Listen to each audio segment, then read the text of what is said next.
All right, joining me now, Damien Filer, who is a spokesman for No on 6. So this attempts to, or purports to say state money can't be spent on abortions. There's very little state money spent on abortions now, isn't that right? Yeah, it's really a misnomer. What this amendment would really do is allow political interference in what are really the most personal decisions that a woman and her family can make when they're faced with a serious medical situation. And the last thing that they need in a situation like that is to have a politician like Rick Scott sticking his head in the exam room and interfering. Seems to me that this, if it were to pass, would also allow the state to tell its insurance companies you can't pay for abortions or any abortion-related medical expenses. That's a valid concern. There's so much going on now that's being privatized through the state, and I think that that may end up being something that the lawyers have to sort out later. But I think that voters on November 6th should have real concerns about just how far-reaching this amendment could be. It seems to me that one of the more important things that this amendment does is what people aren't talking about, and that's that women in Florida and men as well have a right to privacy that is greater than the U.S. Constitution's right to privacy, and that this could essentially erode abortion rights in Florida if they ever go away nationally.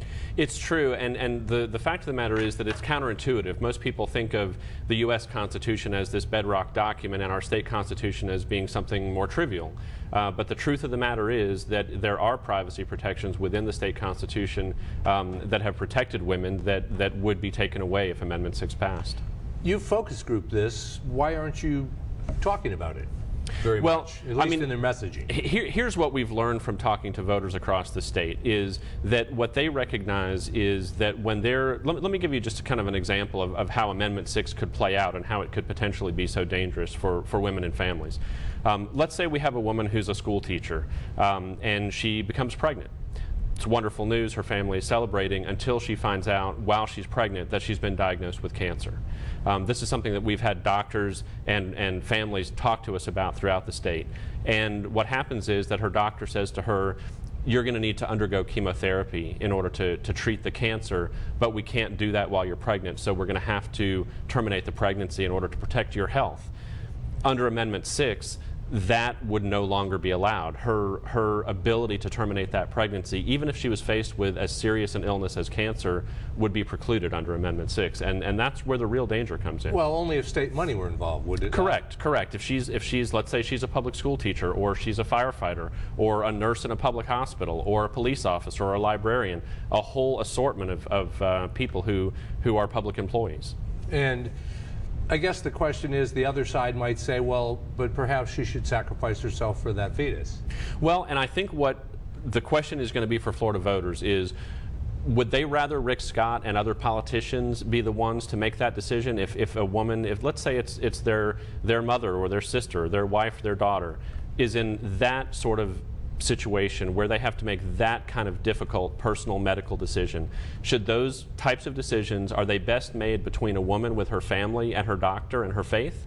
Or are they better made with a politician butting their head in and saying that they know what's best for the woman in that situation? I think we'll find that most voters think that the decision is best made without the interference of politicians. How much of an uphill fight do you think you've got here?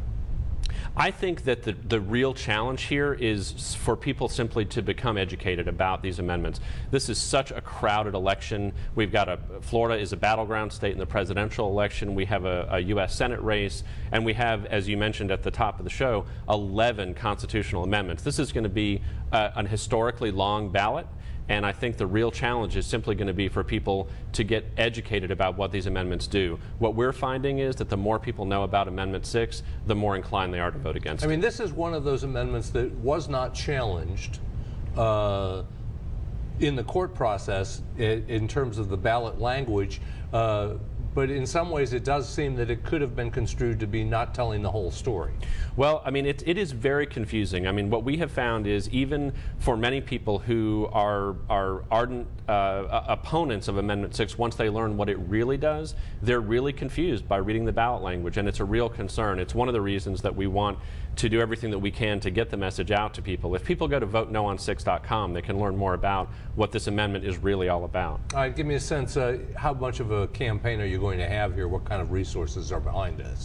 We have a very robust campaign. We have a large coalition of organizations that are supporting our effort to oppose Amendment 6. We have faith leaders from across the state. We have a lot of people who are doctors and who represent health organizations, students, a lot of civic organizations, civic and social justice organizations. We've got a large field campaign. We'll be doing a lot of work to make sure and get the message out. And on the other side, up against the Catholic Church and other Christian groups. Mm-hmm. You know, what we really see this being about is being up against politicians. It was the Florida legislature that put this amendment on the ballot, and they are really the ones who are responsible for it, and it would really be the political interference in these issues for women and families that I think is of greatest concern to people. All right. Damien Filer, thank you so much for being here. Thanks for having me. Everyone else, stick with us when we come back. We'll